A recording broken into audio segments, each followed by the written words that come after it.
अब आप लोग बोर हो रहे थे, ठीक है, स्पेशल रूल्स है सिंपल प्रेजेंट टेंस का। आगे बढ़ते हैं हम लोग। देखिए अब यहाँ पे एक नोट याद रखिएगा, शांत, पढ़ाते समय कॉमेडी नहीं, वो अपने पास रखिए। मतलब कि जो प्रेजेंट की हैबिट है, इसको शांत करो। प्रेजेंट की हैबिट का मतलब है अ सीक्वेंस ऑफ इवेंट।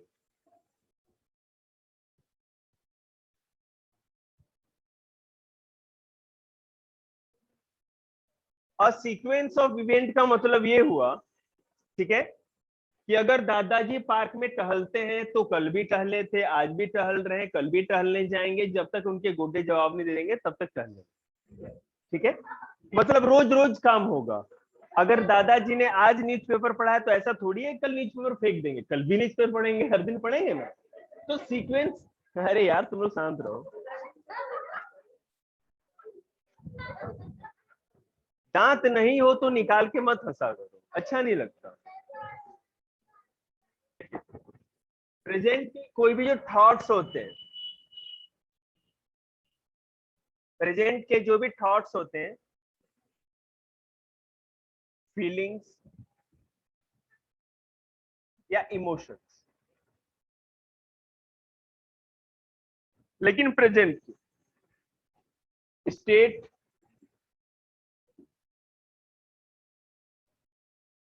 या कंडीशन में सब समझाऊंगा क्या होता है। तो पहली बच्ची हो जिसको चक्कर नहीं आ रहा मेरे क्लास में, तो हम प्रेजेंट की जो भी हमारी फीलिंग मन में जो हुआ ना, हमने मैंगो खाया, मैंगो कैसा लगा, ये फीलिंग कैसे बताओगे, सिंपल प्रेजेंट टेंस, जो भी हमारी फीलिंग होती है ना। अब जैसे देखिए मैं आपको सेंटेंस बताऊं,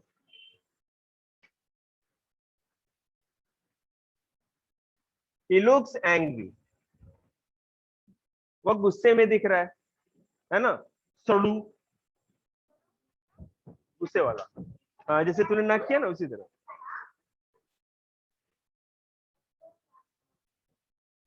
उसके बाद I need my fee now,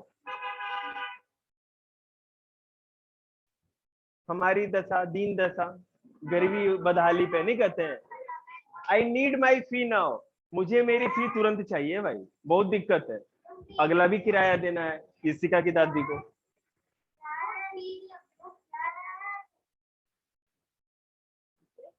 future के फिक्स प्रोग्राम को बताने के लिए, जैसे I will go to Agra, है ना, अब इसको हम सिंपल फ्यूचर टेंस में भी लिख सकते हैं। द स्कूल विल रीओपन कर सकते हैं ना, द स्कूल विल रीओपन इन जुलाई, ठीक है, ये भी लिख सकते हैं। या लिखो द स्कूल रीओपन इन जुलाई, दोनों सेंटेंस सही, ठीक है। कभी भी फ्यूचर का कोई भी सेंटेंस अगर हमें बोलना है, ठीक है ना, फ्यूचर का कोई फिक्स प्रोग्राम बताना है, तो उसके लिए है ना, मार देंगे ना तो फिर खोपड़ी फूट जाएगी। तो उसको हम सिंपल प्रेजेंट टेंस में भी लिख सकते हैं और सिंपल फ्यूचर टेंस में भी। कॉमन एरर में या गलती में आपको ये दिया जाएगा कि भाई सिंपल फ्यूचर टेंस सही है कि नहीं, ये सिंपल प्रेजेंट टेंस में आपने लिखा है तो सही है नहीं। अगर आपने वहां पे क्रॉस कर दिया तो आप गलत हो जाओगे। आपको ये पता होना चाहिए कि दोनों टेंस में हम लिख सकते हैं, ठीक है, लेकिन वो फ्यूचर का फिक्स प्रोग्राम होना चाहिए। आगे देखिए,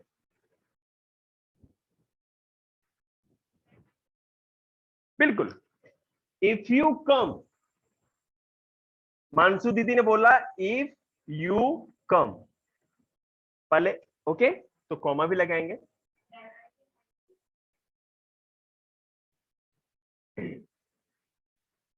देखो बेटा, देन और दैट लगाने नहीं जाएगा, ठीक है ना, केवल कॉमा लगाइए, I will help you.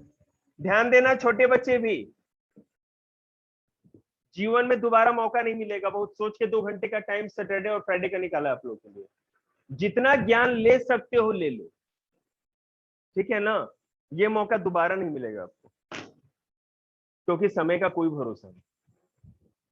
If you come, you के साथ बेटा कम क्यों लगाए हैं तुम बता दो, अनुप्रिया सोचो बेटा, यू सिंगुलर सब्जेक्ट है या प्लूरल सब्जेक्ट, सिंगुलर, तुम बताओ। यू सिंगुलर है या प्लूरल? प्लूरल होता है, तो ये प्लूरल सब्जेक्ट है। और यहाँ वर्ब का फिफ्थ फॉर्म लगाएंगे, है ना? सॉरी सॉरी सॉरी, नहीं नहीं, वर्ब का फर्स्ट फॉर्म लगाएंगे तभी तो प्लूरल होगा। तो वर्ब का फर्स्ट फॉर्म तो लगा ही है, इसलिए कम से ना लगा के कम लगाया। If you come I will help you, मैं तुम्हारी मदद करूंगा। तो ये पहले वाला हो गया सिंपल प्रेजेंट टेंस, और ये बाद वाला सिंपल फ्यूचर टेंस से बना है। आपको क्या लग रहा है मैंने ये पढ़ा दिया और आप लोग बच के निकल जाएंगे? जितने भी रूल्स पढ़ा रहे हैं, जितने भी टॉपिक पढ़ा रहे हैं, 10-10 ट्रांसलेशन का सेट प्रिपेयर करके आप लोगों को देंगे बनाने के लिए। और छोटा बच्चा कह दिया कि मुझे तो आता नहीं सर जी, तो फिर मैं बताऊंगा कि तुम्हारा क्या क्या जाएगा उससे। ठीक है ना? ये गलती मत करिएगा, सबको उतना ही रगड़ना है। किसी के पास ज्यादा ताकत है तो एक बार में ही चंदन रगड़ के तिलक कर देगा, और जिससे नहीं होता है ना, बस वो चंदन का डंडा लेके बैठा ही रहे रात भर, क्योंकि तिलक तो करना ही है। क्योंकि तभी तो भोले बाबा खुश होंगे ना, और भोले बाबा खुश नहीं होंगे तो काम कैसे होगा लाडू? देखिए, तो ये क्लियर हो गया। फ्यूचर में कोई दो चीज हो रही हो तो पहले वाले को सिंपल प्रेजेंट में और दूसरे वाले को सिंपल फ्यूचर बनाएंगे। एक कंडीशन और, आप चाहो तो दोनों को सिंपल फ्यूचर में बना सकते हो, वो भी गलत नहीं है, लेकिन हम सिंपल प्रेजेंट टेंस का रूल पढ़ रहे हैं तो हमें ये याद रखना। ठीक है? अच्छा, ईमानदारी से किस किस बच्चे को ये सब चीज सुन के मजा आ रहा है? हाथ उठा ईमानदारी से, अगर बोर हो रहे हैं तो मत उठाना, सारे झूठे। हाथ नीचे करो। मतलब तुम्हें तुम्हें मजा नहीं आ रहा? मैं तो चेक कर रहा था, इसे बिल्कुल मजा नहीं आ रहा। किसको?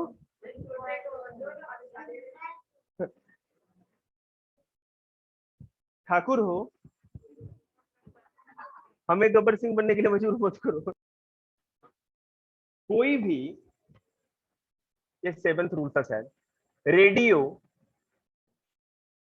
या टेलीविजन टीवी पे कोई भी जो कमेंट्री होती है ना, सचिन आए, शोएब अख्तर ने बॉल फेंका, सचिन को चक्कर आया, सचिन गिर गए, गांगुली ने बोला बेटे उठ जा, बॉल फास्ट है तू मर जाएगा, सचिन जान बचाने के लिए ऊपर उठे, शोएब अख्तर की बॉल बाउंड्री के बाहर सिक्स। ठीक है? ऐसी कमेंट्री हो जाए तो सचिन संन्यास ले लेते 10 साल पहले। ऐसा तो कभी भी रेडियो या टीवी में जो कमेंट्री होती है ना, किसी भी मैच की, क्रिकेट की, कुछ की भी, तो वो किस में होती है? जब भी वो कमेंटेटर बोलता है ना, कमेंट्री करता है, तो हमेशा सिंपल प्रेजेंट टेंस को ही यूज करता है। अगर उस कमेंटेटर ने गलती से भी किसी दूसरे सेंटेंस में या टेंस को यूज किया, इसका मतलब उसे इंग्लिश नहीं आती। ये रूल है, और आप देखना अच्छे अच्छे कमेंटेटर हमेशा इस चीज को फॉलो करते हैं। कमेंट्री जब सिखाई जाती है या उसकी ट्रेनिंग होती है, जो लोग कमेंट्री करते हैं उनको सिखाया जाता है कि आपको सिंपल प्रेजेंट टेंस में हर बात को बोलना है। ठीक है? अब देखो कैसे।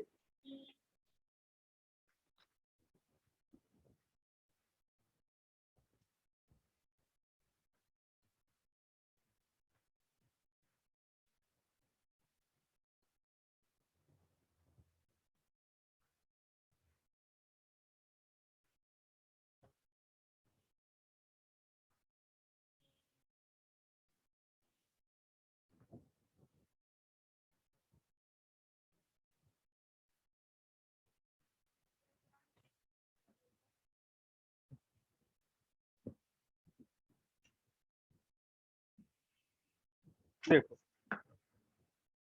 मतलब कि Tendulkar runs after the ball, catches it and throws it on the stumps. बोलता है ना कमेंटेटर, एकदम ताबड़तोड़ इंग्लिश बोलता जाता है। पता है वो कमेंट्री इतनी स्पीड में क्यों होती है? क्योंकि उसे पता है सिंपल प्रेजेंट टेंस को छोड़ के कुछ बोलना ही नहीं है, कुछ भी होगा सिंपल प्रेजेंट टेंस फेंक देगा। अब तुम पकड़ो या मत पकड़ो, तेंदुलकर रन्स, याद रखिएगा, सचिन तेंदुलकर सिंगुलर सब्जेक्ट है, इसलिए रन मतलब कि रन उसने लिए, रन लिया, singular verb. After the ball, catches it मतलब उसे कैच किया गया, पकड़ा गया, सिंगुलर वर्ब। क्योंकि इट क्या होता है? बॉल एक थी, सिंगुलर सब्जेक्ट था। आ रहा है समझ में Anshika, Ankita sorry. And throws, और फेंका गया, सिंगुलर सब्जेक्ट इट, क्योंकि किसे फेंका गया, बॉल को फेंका गया, इट को। इट यहां बॉल के लिए यूज किया गया है, बॉल तो एक ही था ना, इसलिए हमने उसको क्या किया, सिंगुलर सब्जेक्ट, और ये सिंगुलर वर्ब हो गया। ऑन द स्टंप सी ऑब्जेक्ट है, बॉल ऑब्जेक्ट है, समझ आया? तो कभी भी रेडियो या टेलीविजन की कमेंट्री ऑलवेज, हमेशा सिंपल प्रेजेंट टेंस में ही होती है, कभी आप टेंस चेंज कर ही नहीं सकते, जो करता है गलत करता है, रूल याद रखिएगा। कभी भी कॉम्पिटिटिव पेपर्स में जाओगे आप, तो अगर टेंस से रिलेटेड कॉमन एरर या क्वेश्चन मिलेंगे आपको, आपकी चाहे इंग्लिश में जो स्कूल ऑफ एक्सीलेंस से पेपर होते हैं उनमें भी इस तरह का क्वेश्चन आ जाए, तो याद रखना हमेशा सिंपल प्रेजेंट टेंस फॉलो करना, अगर नहीं है तो गलत है। दूसरी चीज,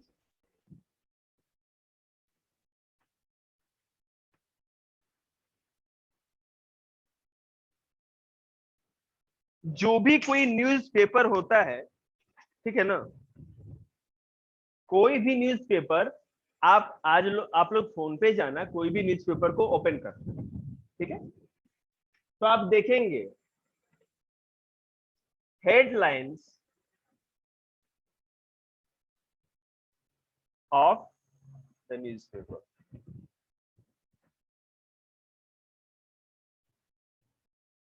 किसी भी न्यूज़पेपर का हेडलाइन हमेशा सिंपल प्रेजेंट टेंस में होता है। मतलब न्यूज़पेपर जैसे देखा हो आपने, तो जो ऊपर मोटी लाइन में लिखा हुआ रहता है ना, हेडिंग, ठीक है, मोदी ने योगी को बाहर निकाला, ठीक है, मोदी ने योगी को सीएम बना दिया, जो भी सेंटेंस कही जाएगी, जो न्यूज़पेपर इंग्लिश में हेडलाइन जो ऊपर वाला होता है मोटे अक्षरों में, इंग्लिश की बात कर रहा हूं, वो हमेशा सिंपल प्रेजेंट टेंस में होता है।